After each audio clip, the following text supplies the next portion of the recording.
Hello. You ever hear that phrase, revenge is a dish best served cold? Well, I took it literally. I didn't scream. I didn't break things. I didn't even confront her outright. Instead, I got to work. Let me back up. My name's Daniel, and up until a few weeks ago, I thought I was a regular, happily married guy. I had a decent life, stable job in IT, nice suburban house, golden retriever named Duke, and a wife, Lisa, who I thought was my best friend. We had the kind of marriage people post about on Facebook, smiling photos, anniversaries, vacations. But you know what they say, social media is just a highlight reel, and behind the scenes, the reality was a whole lot different. Lisa and I had been married for 10 years, long enough that we had our routines. I was the kind of guy who handled the practical stuff, fixing things around the house, planning finances, making sure everything ran smoothly.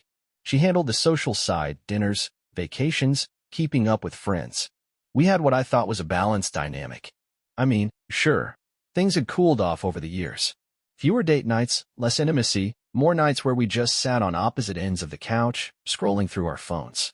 But that's normal, right? People get comfortable. At least, that's what I told myself. Then came the late nights. The sudden burst of laughter from the other room when she was on her phone. The new gym membership, even though she'd always said she hated working out. I should have seen the red flags waving like a goddamn parade. But I was an idiot. I trusted her. It wasn't until I saw the messages that everything clicked. I wasn't even looking for them. I was fixing our Wi-Fi router, because of course I was. She never touched that stuff, and when I restarted her phone, a message popped up from a number not saved in her contacts. Last night was amazing. I can't stop thinking about you. Now, I'm no genius, but I know that isn't how you text your boss about a work meeting. I just stood there, staring at the screen, waiting for my brain to catch up. My hands were steady, my breathing normal, but I felt something inside me shift. Like a gear in my head just clicked into a new position. I wasn't even angry, not yet. I was just quiet. I scrolled. More texts. More, I miss you, and can't wait to see you again. And he's so oblivious, it's almost cute. That last one hit differently. Cute. I was cute in my own goddamn marriage.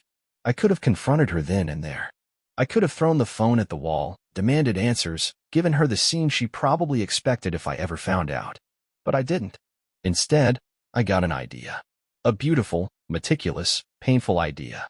That night, I sat across from Lisa at dinner, watching her twirl spaghetti around her fork, completely unaware that her world was about to crumble. I smiled. A real smile, not the forced kind. Because for the first time in a long time, I felt in control. You know what, babe? I said casually, stabbing a piece of garlic bread. I think we should do some renovations. She blinked, looking up. What? Renovations. A fresh start. New look for the house. We've been here 10 years, it's time to change things up. Her face lit up. Oh, that's actually a great idea. What were you thinking? New paint? Kitchen remodel? I shrugged. Something bigger. Let's really commit. You've always wanted the open concept look, right? Maybe we start knocking down some walls.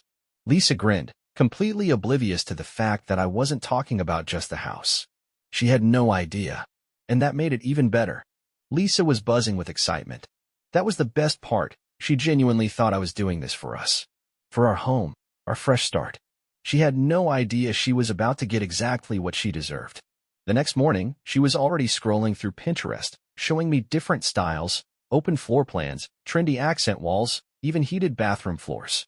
She was so into it, it was almost cute, except now. Every time I looked at her, all I could think about was those texts.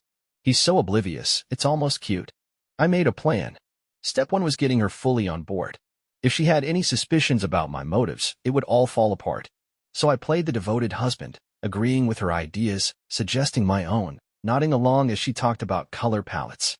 I even told her I'd handle most of the work myself to save money and keep it intimate. She loved that. Step two was setting the stage. A week later, I started the demolition phase. I told her I'd be taking some time off work to really focus on the house. She was thrilled, said she couldn't wait to see the progress. The first thing I did? I took off all the doors in the house. Every single one. Why are you taking the doors off? She asked, a little confused but still amused. Trust the process, I said, hammer in hand. It's gonna make moving things around so much easier. Besides, open concept, right? She actually nodded, as if that made perfect sense. The next day, I tore out the kitchen cabinets. Not just the doors, the whole damn thing. The countertops, the backsplash, the drawers. Everything. Lisa came home from work to find the entire kitchen in shambles. Wow, she breathed, staring at the wreckage. You really went for it, huh? Oh yeah, I said, wiping sweat from my forehead. Gotta go all in. This is gonna be a huge transformation. She just smiled, still oblivious, still convinced I was doing all of this to make our house better. Next, I moved onto the bathroom. I ripped out the vanity, unscrewed the towel racks, even disconnected the sink. Every morning, she had to brush her teeth using the bathtub faucet. It should have been a red flag, but Lisa was still deep in her fantasy of new beginnings. Then came the walls. I took a sledgehammer to the drywall in the living room, opening up the space. Dust and insulation covered everything. I knocked out part of the wall between the kitchen and the dining room. The house was starting to look less like a home and more like an abandoned construction site. Lisa wasn't as excited anymore. One night, she came home, stepped over a pile of drywall debris, and sighed. Hey, babe, maybe we should, I don't know, pause the renovations for a bit? This is a lot. I put my hands on my hips and gave her my best disappointed but understanding look. You don't like it? No, I do, she said quickly, forcing a smile. It's just, we can't even cook right now. And there's no sink in the bathroom. And there are no doors anywhere, which is kind of weird. I nodded. Totally get it. But you know what they say, things have to get worse before they get better. She actually repeated those words later to a friend on the phone. Things have to get worse before they get better. I almost laughed out loud. By the end of week 3, the house was unlivable. The kitchen was gone. The bathroom barely functioned. There was dust and debris everywhere. The only place untouched was our bedroom, and even then, I'd unscrewed the closet doors just for fun. Lisa was visibly stressed now. Coming home every night was a nightmare for her, and that's exactly what I wanted. But I wasn't done yet. The final step? Cutting off every convenience. I accidentally tripped the breaker and pretended I couldn't fix it, so the power went out in half the house. I turned off the water supply to avoid leaks, which meant no running water except for the bathtub faucet. I told her the Wi-Fi router had been damaged during demolition and needed replacing, then conveniently forgot to replace it. Lisa looked miserable. One night, she sat on the edge of our bed, staring at the floor, her shoulders slumped. I think we should just hire someone to finish this, she mumbled. I shrugged. We could, but we're already so deep into it. Might as well push through. She said nothing, just sighed. And that's when I knew. She was right where I wanted her. Lisa was breaking. I can see it in the way she moved, less like the confident woman I married and more like someone tiptoeing through a minefield, unsure where the next disaster would hit. She stopped scrolling Pinterest. Stopped talking about color palettes. Now, she just came home, looked around at the mess, and exhaled like a woman drowning in regret. It was beautiful. She still hadn't realized what was happening. Not fully. She thought this was just a case of overambition, like I had bitten off more than I could chew. She even tried being supportive. One night, she came home with takeout, set the bags down on the one remaining surface in our gutted kitchen, and put a hand on my shoulder. I know this is stressful, she said, like I was the one barely keeping it together. Maybe we should take a weekend off. Go somewhere. Just the two of us. I almost laughed. Just the two of us? She was cheating on me, and now she wanted a weekend getaway? Cute. I put on my best tired but determined face and shook my head. Nah, we're too deep in. I just need to focus. She nodded like she understood, but I could tell she didn't believe her own words anymore. That's when I took it to the next level. I started leaving. I'd spend the day working on the house, making sure to create as much destruction as possible, pulling up carpet, dismantling shelves, stacking furniture haphazardly like a construction zone gone rogue. Then, at night, I'd grab my keys and go. No explanation.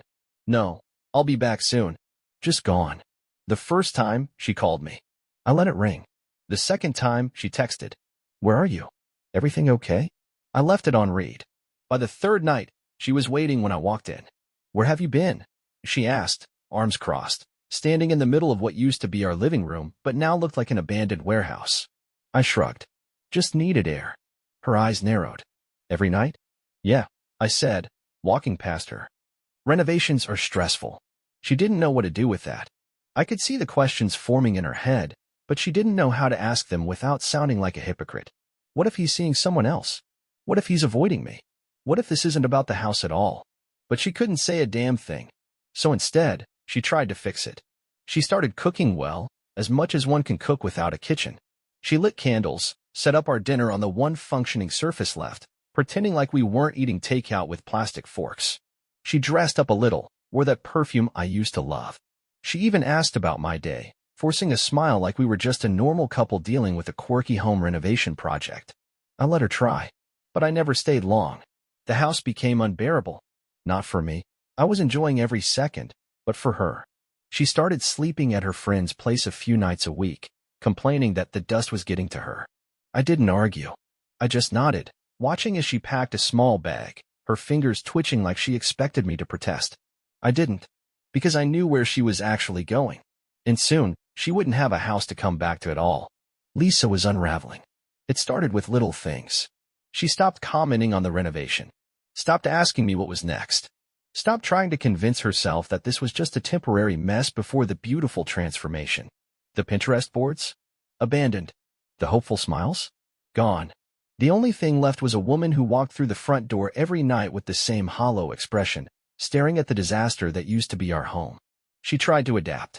At first, she made jokes.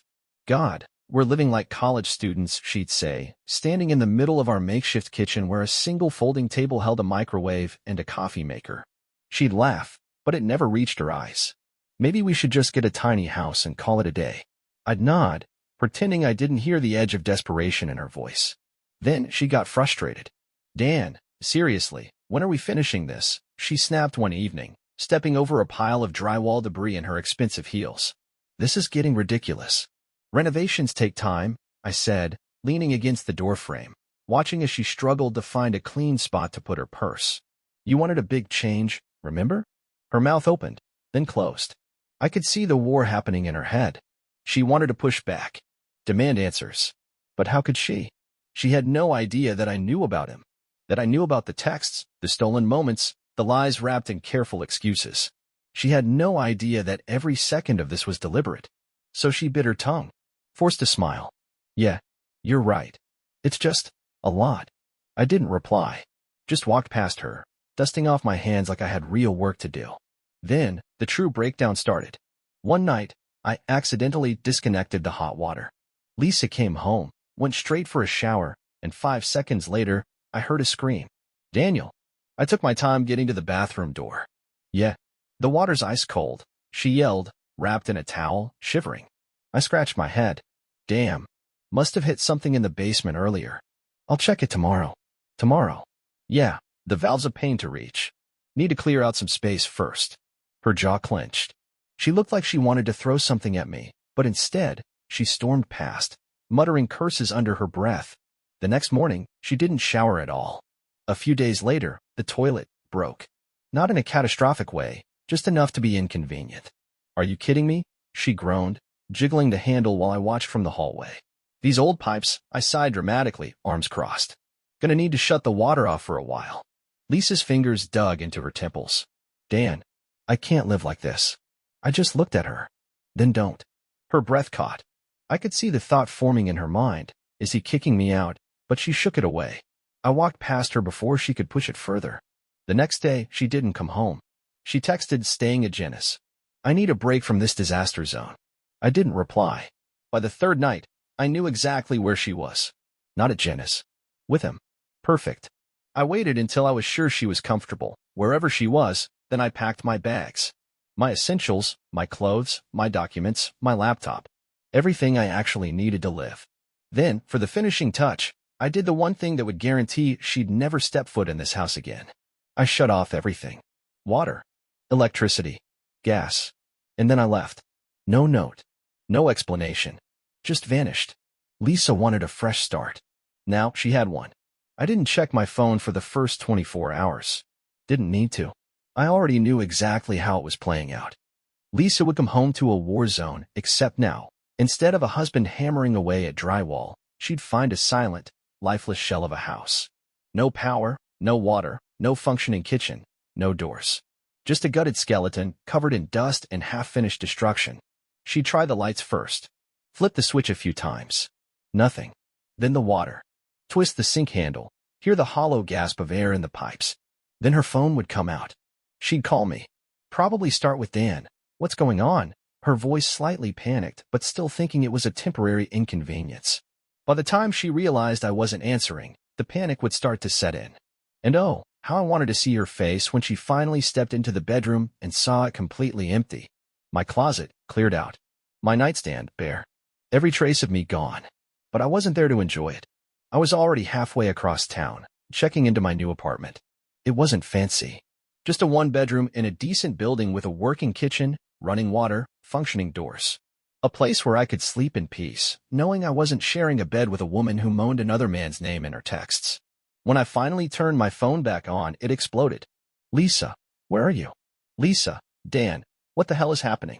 Lisa, are you serious right now? You just leave? Lisa, I can't stay in this house like this. There's no water, no power. Good. I scrolled through the messages, smirking at the hysteria bleeding through the screen. She'd gone from confused to furious to desperate in under an hour. Then came the voicemails. I played one on speaker while unpacking my laptop. Dan, this isn't funny, okay? I just got home, and I don't even know where to start. The house is a disaster. There's no running water. I can't even charge my damn phone. Call me back. Now. Delete. Next one. Dan, I swear to God, if you don't call me back, I'm going to lose it. You can't just leave. You can't just abandon me in this. Delete. Another one. Please. Just call me. I don't understand what's happening. Just, please. I let that one sit for a moment before deleting it too. After a few hours, the messages shifted. Less anger, more bargaining. Lisa, I get it, okay? You're mad. But we can fix this. We can fix us. Just come home. That made me laugh. Fix us? There was no us left to fix. The second she decided to spread her legs for someone else, she took a sledgehammer to everything we built. All I did was return the favor, one wall at a time. By midnight, her text turned cold. Lisa, so that's it, huh? You're just going to walk away? Like I never meant anything to you? Now that one almost got me. Almost. Because the truth was, she had meant something to me. She had been my whole damn world. But you don't betray someone you love. You don't whisper someone else's name in the dark and expect your husband to just accept it. She made her bed. Now, she could sleep in it. A bed, I should add, that was currently surrounded by unfinished drywall and exposed wiring. The silence came first. After the flurry of desperate texts and calls, after the rage and pleading, after the hollow apologies wrapped in manipulation, Lisa finally shut up. No more demands. No more guilt trips. Just silence. I imagined her sitting there, curled up in a corner of that gutted house, surrounded by dust and broken promises. No power, no water, no working appliances. Just her and the consequences of her own choices. It must have been unbearable. I went to work as usual, logged in, answered emails, drank my coffee. Nothing had changed, except everything had. I was lighter. No more wondering where she was. No more questioning if the late nights were really work dinners. No more lying to myself. 2 days later, she finally cracked. Lisa, I get it. You hate me. But I can't stay in that house. I need to know what to do. Should I sell it? Should I move? Just tell me what the hell I'm supposed to do. I stared at the message for a while. It was funny how quickly she went from we can fix this to tell me what to do. Like she was a child lost in a grocery store, looking for a parent to hold her hand. I didn't respond. A few hours later, another message. Lisa, I'm staying at a hotel. I'll figure something out. Good. I turned off my phone and took myself out for dinner. Ordered steak, medium rare, with a glass of bourbon. Ate it slow, savoring every bite. I hadn't realized how long it had been since I enjoyed something for myself. Meanwhile, Lisa was probably sitting in some overpriced hotel room, staring at her reflection, realizing she wasn't as clever as she thought. Another day passed, then another. More silence. Then, an email. Subject, house. Dan. I don't know what to say anymore. I'm done fighting. I'll start looking for buyers. Unless you want to keep it. Let me know what you want. She signed it with just an initial. No, love. No, Lisa and Dan forever, like she used to write on birthday cards. Just L. A nameless letter from a woman I no longer knew. I closed the email and went for a walk. It was crisp outside, the kind of early autumn air that makes you feel awake. I passed a small cafe and decided to stop in, order a coffee, sit by the window. Across the street, I saw a couple walking together. They weren't talking, just moving in sync, their hands brushing against each other. Something about them felt effortless. Real. I used to think that's what Lisa and I had. Now, I knew better. I pulled out my phone, opened the email, and typed my response. Subject, house. Sell it. I hit send. And just like that, it was over. No final argument. No dramatic confrontation. Just a simple transaction, the same way she had treated our marriage. I finished my coffee, paid my bill, and walked back out into the world. I had a new life to build. And this time, I'd make damn sure the foundation was solid. Bye-bye.